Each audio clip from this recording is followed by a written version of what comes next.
नमस्कार, सी न्यूज़ भारत पर आपका स्वागत है। मैं हूं अखिलेश पांडे।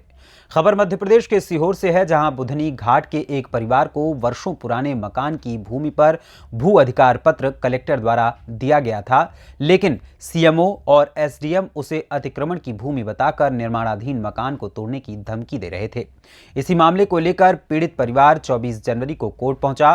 बुधनी न्यायालय ने कोर्ट की अवमानना के मामले के संबंध में प्रकरण दर्ज किया एवं कोर्ट की अवमानना करने वाले अधिकारी बुधनी एसडीएम राधेश्याम बघेल, बुधनी तहसीलदार सौरभ वर्मा, मुख्य नगरपालिका अधिकारी सतीश मालवीय एवं अन्य 5 को कोर्ट की अवमानना के नोटिस जारी करने के आदेश दिए। अधिकारियों की मनमानी के चलते पीड़ित परिवार ने न्यायालय बुधनी की शरण ली। बुधनी कोर्ट ने प्रतिवादी कलेक्टर को निर्देश दिया कि वो मकान बनाने में किसी प्रकार का हस्तक्षेप न करे और न ही दखल दें। लगभग 2 माह बाद पुनः बुधनी एसडीएम, बुधनी तहसीलदार तथा सीएमओ बुधनी दल बल के साथ मकान तोड़ने पहुंचे।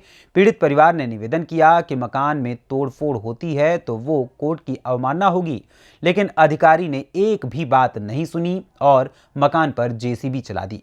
पीड़ित परिवार वीडियो और फोटो लेकर कोर्ट पहुंचा, जहां कोर्ट की अवमानना का मामला दर्ज हुआ।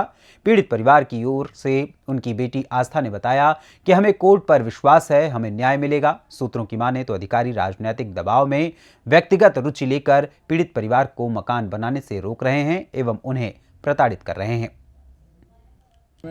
स्थगन आदेश के विरुद्ध जो याचिका दायर की थी, कोर्ट के अवमानना का क्या कोई नोटिस वगैरह जारी किया गया है? हाँ, बुधनी घाट का एक मामला था जो इसका पट्टा कलेक्टर महोदय के आदेश से आवास का पट्टा दिया गया था गवर्नमेंट की योजना के अंतर्गत। उस पर ये निर्माण कर रहे थे और निर्माण को जब रोकना चाहा संबंधित राजस्व के अधिकारी और नगर पालिका के अधिकारी ने, तो पीड़ित ने सुजान विश्वकर्मा की ओर से मैंने एक सिविल सूट फाइल किया था शासन के खिलाफ, जिसमें कोर्ट ने हमें स्टे दिया था और कलेक्टर महोदय को ये निर्देशित किया था कि आप इस पर दखल ना दें, हस्तक्षेप ना करें।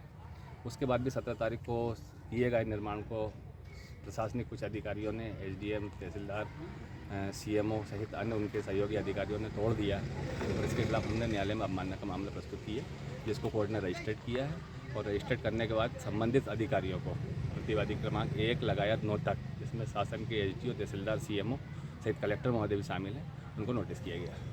मुख्य पार्टी आपने कलेक्टर को बनाया है इसमें? मुख्य पार्टी मूल व्यवहारवाद में कलेक्टर थे, क्योंकि पट्टा उनके द्वारा दिया गया था। और उसके बाद जो न्यायालय की अवमानना की है उसमें समस्त अधिकारियों के द्वारा न्यायालय के स्थगन आदेश के बावजूद भी निर्माण तोड़ा गया, इसलिए हमने सभी अधिकारियों को उसमें पार्टी बनाया। न्यायालय ने स्थगन आदेश किस बाबत दिया था? न्यायालय ने स्थगन आदेश इस बाबत दिया था कि सुजान विश्वकर्मा को शासन ने जो पट्टा दिया है उस पट्टे की ज़मीन पर कोई किसी भी प्रकार का कोई दखल ना देवे, ना ही कोई उसमें हस्तक्षेप करे।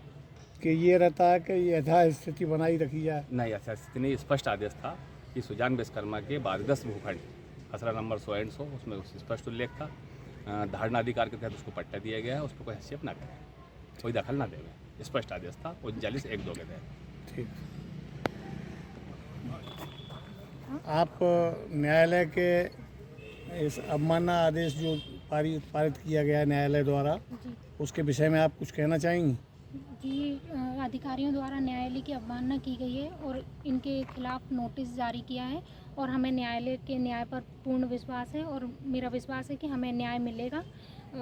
कुछ समय बाद मिलेगा, लेकिन ज़रूर मिलेगा। ठीक, धन्यवाद। आज बुधनी कोर्ट में जो कार्रवाई हुई इसके बारे में आप क्या कहना चाहेंगे? हमें कलेक्टर महोदय के द्वारा एक पट्टा प्राप्त था, जिसकी सीमा के अंदर ही हम घर बना रहे थे, लेकिन इसके बावजूद भी हमें अधिकारियों द्वारा बहुत ज़्यादा परेशान किया जा रहा था, जिसमें मुख्य रूप से नगर पालिका अधिकारी शामिल थे, जिसके चलते हमें माननीय न्यायालय का सहारा लेना पड़ा, जिसमें न्यायालय के द्वारा ये स्पष्ट किया गया कि दखल दिया जा रहा है और इस आगे कोई दखल ना दे, न्यायालय द्वारा ये आदेश दिया गया। इसके बावजूद भी बुधनी नगर पालिका सीएमओ द्वारा हमें नोटिस दिया गया कि हम अतिक्रमण कर रहे हैं और अंततः उन्होंने आकर हमारे कई अधिकारियों ने आकर हमारे मकान पर तोड़फोड़ की, जिसमें हमारा बहुत ज़्यादा नुकसान हुआ। इसके बाद आज माननीय न्यायालय द्वारा न्यायालय की अवहेलना और न्यायालय की अवमानना के अंतर्गत आदेश जारी किया है, नोटिस जारी किया है, जिसमें मुख्य नगरपालिका अधिकारी सहित अन्य वरिष्ठ अधिकारी भी शामिल हैं। मैं माननीय मुख्यमंत्री जी से निवेदन करती हूं कि आज राष्ट्रीय बालिका दिवस है, और मैं एक बालिका होने के नाते आपसे निवेदन करना चाहती हूँ कि यहाँ के अधिकारियों ने बहुत ज़्यादा मनमानी करी हुई है और ये भ्रष्ट कार्यवाही करते हैं। कृपया मुझे न्याय दिलाएं और इन पर सख्त से सख्त कार्यवाही की जाए। सीहोर मध्य प्रदेश से सी न्यूज़ संवाददाता कन्हैया नाथ की रिपोर्ट। फिलहाल इस खबर में बस इतना ही। देश दुनिया की तमाम खबरों के लिए देखते रहें सी न्यूज़ भारत। हर खबर आपके साथ, आपके हाथ।